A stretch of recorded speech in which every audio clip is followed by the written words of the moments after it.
All right, as DJ Khaled says, another one. We say another dual national player is up for grabs. Got him. Richie Ledezma, PSV, was left off the 60-man preliminary roster for the U.S. men's national team. And Mexico's head coach Javier Aguirre confirmed he made contact with the midfielder ahead of the March international window. Here's Aguirre en Oñewu. Yo hablé con él. Yo hablé con Ledezma. He hablado con varios jugadores, hablé con él, por supuesto. Y bueno, él tendrá que tomar su decisión finalmente, ¿no? Entonces, tiene la posibilidad de ser mexicano, tiene su pasaporte mexicano y es convocable como mexicano.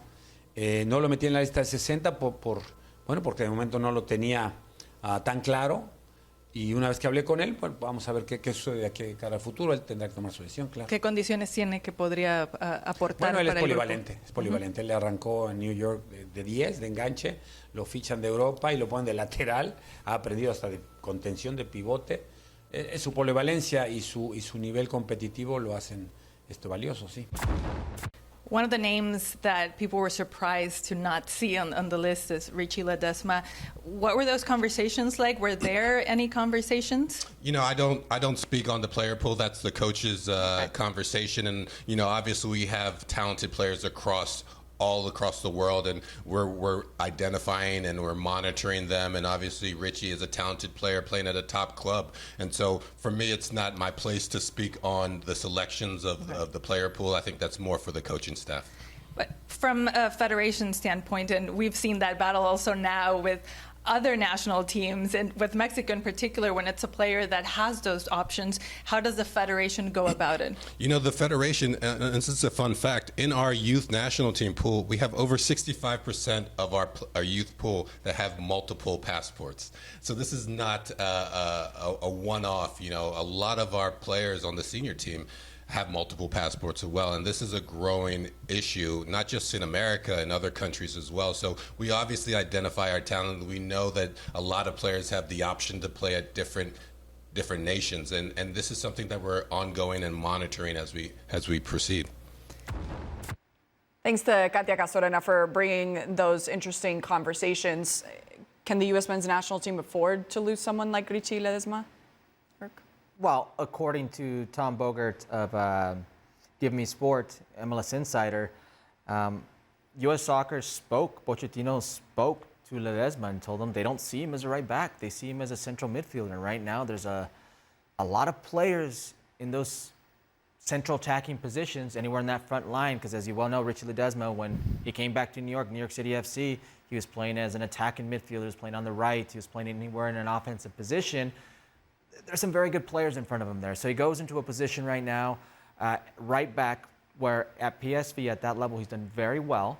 There's been some games where it's been a huge learning curve. Like at the top of my head, when they played Juventus in the first Champions League group phase and they got smashed by Juventus. He had a rough go at that. 2 goals were his fault, but he got into his own groove. He learned the position, and he's been very good, very steady for PSV.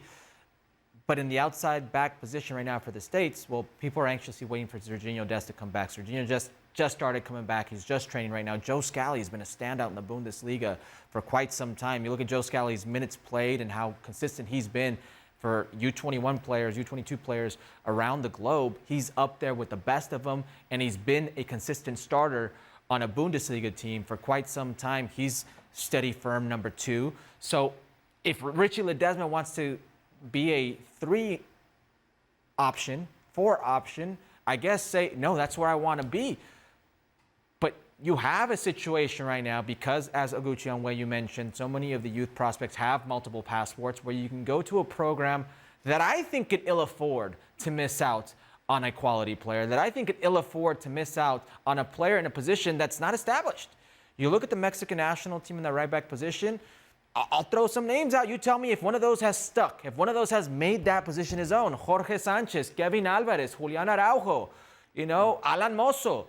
Not one of those players has staked their claim. That's my position. So if I'm really Richie Ledezma right now and he doesn't have his passport yet, but he's working on it, I'm thinking to myself, this door is pretty much closed on me, because that's what Mauricio Pochettino told me when he's hey, we don't see you there. We didn't hear anything else about fight for a central midfield position. You're in the radar there. You're going to be you're not there. So what he's telling me is, go here. I've got an opportunity here. And if this is where I feel that I can B, win my spot, and I feel like I can be part of that program, I feel part of that program, then go there. Because this is what the card you've been dealt. And I think Richie Ledezma right now has an opportunity very similar to Julian Araujo. Julian Araujo came into unknown territory, and Julian Araujo has had a string of injuries, has not been able to prove himself at the international level maybe the way he's wanted to, but that position is still wide open, like it's still wide open for Julian Araujo. Right. And he could maybe get more minutes because of what you're mentioning, Jose. He could see more minutes with Mexico. It would be a win-win. Yeah, but the way you guys are framing this conversation, I don't like it. I understand. Fair. I understand Herc's points, but come on, guys. We're talking about our national team. There's got to be a sense of pride, a connection. Playing for your national team, it's representing your friends, your family, your country. This decision, you have to make it with the heart, not with the head. If you're Ledezma, you cannot be thinking, oh, where do I have more chances to play in a World Cup? I don't know, Jose. It's much easier said than done. You don't have love for two separate countries, Chris? Yeah, absolutely. No, absolutely. And listen, I didn't play even near the level that these guys played, right? But in friendly conversation, they would ask me, if you could choose, would it be the U.S. or Mexico? And my heart said Mexico, but my head and career-wise, it's the U.S. women's national team. So sometimes it does have to do with your career. Ledezma just got the message from Pochettino that he wasn't good enough to be put on a 60-man preliminary roster. Not even good enough for that. No, And also, I get it. Also, a lot of times with these players in dual national positions, it's not as cut as dry as pick one. Yeah. There's a tug and pull at your heart. And it's a one-time switch, by the way. Yeah, because he's already represented the U.S. But usually they switch when they don't have any more chances. It's very difficult. Listen, you're a fan of the Guatemalan national team. Yeah. Do you not cheer every time Rubio Rubin scores a goal? Rubio Rubin? Yeah. Yes. Yeah, he played for the U.S. men's national. Yeah, I know. Do I like it? Do I like it? No, I don't like it. You cheer for it. Every time there's a goal, you cheer. Yeah, but right? it's different. How is that different? It is different. This is just a sport. Okay, let me give you an example about myself, right? I came to the U.S. when I was 18 years old, right? I was born in Guatemala. I love the U.S. This country has given me everything. I mean, look at me. I'm alongside Christina, Herc, and Shaka Hislop. I have a dream job. I love the U.S. But when it comes to soccer, I do not support the U.S. national team. I want the U.S. to do great. But when it comes to soccer, if they lose, fine by me. Listen, Argentina, Brazil, Uruguay, they win because they have great players. Yes, but they also win because when they're born, when they play soccer, when they kick the ball, when they're kids, they have one dream. Play for their national team. It's a sense of pride. They have this rooted connection with everything they represent. So that's what I want in soccer. I understand the legal standpoint. I understand the dual citizenship. I understand a global world. I understand. But come on, guys. This is soccer. This is the most passionate sport in the world. And trust me, fans, they agree with me. Not with you guys. Speaking for every fan. Shaq? Listen, I appreciate Jose's romantic view of it. And it's one I share. I qualified to play for both England and Trinidad and Tobago. Chose to play for Trinidad and Tobago for all those romantic virtues that Jose is speaking about. But oftentimes, as players, we see the game very differently from fans, to your point. Fans may agree with you. Players are very different. When we step onto the field, as much as it's a game and we're recognizing some of our own childhood dreams, it's a job. And even when you pull on the national team shirt, it's a job. One of the biggest misunderstandings I felt and we experienced as players playing for Trinidad and Tobago is that we don't get paid to play for your national team. You do it for pride. I'm like, no, hold on. This is my job. This is what I do for a living. You want me to put on a shirt, I have to be compensated accordingly. Now, it mightn't be the same that I get paid from a club, but this is what I do for a living. So your mindset is totally different. So to Ledezma's point, as a player, it's easier to make that switch because, again, you're just in a totally different headspace in terms of what you're doing and who for. Can I challenge Shaka on something? If I could just add really quickly, I think what's getting lost in this is the Mexican-American aspect of this and why it's so unique. You live in a country with over 65 million culturally Mexican people in this country, in the U.S., and where for decades they've been told they're not American enough or not Mexican enough. Right. Ni de aquí, ni de allá.